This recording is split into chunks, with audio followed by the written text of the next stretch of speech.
दोस्तों, इस समय पेट्रोल और डीजल के कारण एक हाहाकार सा मचा हुआ है। दुनिया में बहुत से दूसरे देशों के मुकाबले भारत में पेट्रोल की कीमत काफ़ी ज़्यादा बढ़ चुकी है। पर आपको यह जानकर बहुत ज़्यादा हैरानी होगी कि दुनिया में कुछ देश ऐसे भी हैं जहां पर पेट्रोल की कीमत पानी से भी कम है। दुनिया का सबसे बड़ा ऑयल एक्सपोर्टर कहा जाने वाला देश सऊदी अरेबिया को पेट्रोल से भी ज़्यादा पानी की कीमत चुकानी पड़ती है। और आज इस वीडियो में हम यही जानेंगे कि सऊदी अरेबिया में पानी 60 रुपये लीटर कैसे और पेट्रोल सिर्फ 30 रुपये लीटर कैसे।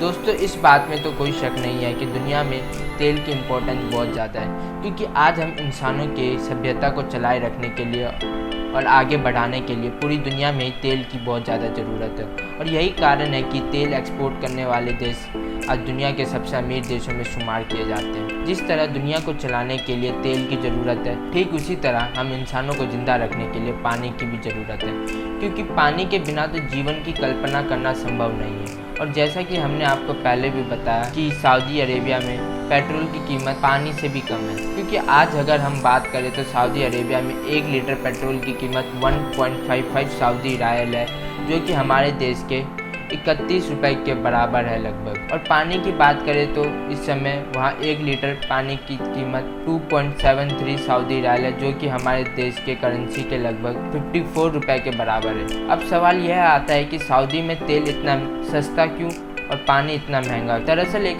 ऐसा देश जो कि दुनिया का सबसे बड़ा तेल का एक्सपोर्टर माना जाता है, 2018 की एक रिपोर्ट के हिसाब से सऊदी में 1 बैरल से भी ज़्यादा तेल एक्सपोर्ट करता है। तो जाहिर सी बात है, जहाँ इतनी ज़्यादा मात्रा में क्रूड ऑयल मौजूद है, वहाँ आम लोगों के लिए तो तेल सस्ता ही होगा। हालांकि अब सवाल यह आता है कि सऊदी में पानी महंगा क्यों। अब दोस्तों, इस क्वेश्चन का तो सिंपल आंसर यह है कि सऊदी में पानी इसलिए महंगा है क्योंकि वहाँ पर पीने वाले पानी का कोई भी प्राकृतिक स्रोत मौजूद नहीं है। क्योंकि सऊदी में पीने के पानी का कोई भी प्राकृतिक स्रोत है ही नहीं।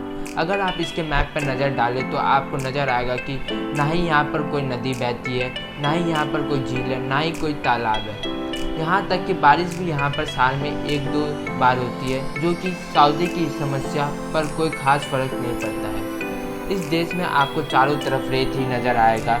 और यह सऊदी का दुर्भाग्य है कि तेल के बेशुमार कुएँ होने के बावजूद भी यहाँ पर पानी का कोई भी प्राकृतिक स्रोत मौजूद नहीं है। आज के समय में सऊदी में पानी के सिर्फ 2 स्रोत मौजूद हैं।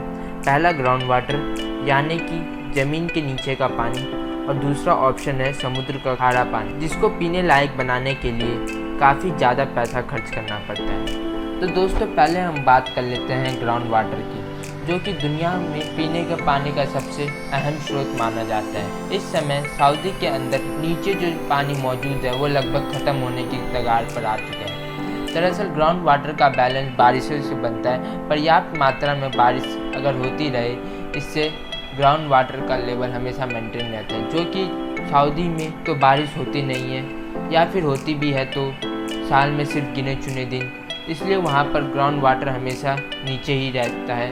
और नीचे पहुँच के आज ग्राउंड वाटर सिर्फ नाम का रह चुका है। असल में 1970 के आसपास सऊदी की सरकार ने अपने नागरिकों को गेहूं की फसल उगाने को कहा था। अब सरकार की बात मानकर वहां के नागरिकों ने ज़मीन के नीचे कुएं खोदे और बहुत बड़े पैमाने पर गेहूं की फसल उगाना शुरू कर दिया। उस समय वहां के लोगों ने पानी की कोई भी चिंता किए बगैर बेतरक होकर पानी बहाया। वैसे सऊदी सरकार ने यह खेती इसलिए नहीं करवाई क्योंकि उन्हें गेहूं का सबसे बड़ा एक्सपोर्टर बनना था, बल्कि इसलिए शुरू करवाई थी कि वह अपनी ज़मीन को बंजर रेगिस्तान से एक हरी भरी उपजाऊ ज़मीन बनाना चाहते थे। लेकिन रेगिस्तान तो उपजाऊ बन नहीं पाया, पर इसके कारण सऊदी के कुएं जरूर सूख गए। समुद्र की तरफ अपना रुख लिया और सऊदी के पास समुद्र के पानी के अलावा कोई दूसरा ऑप्शन नहीं बचा था। लेकिन कैसे भी इस पानी को पीने लायक बनाना था, इसलिए सऊदी ने इस पानी के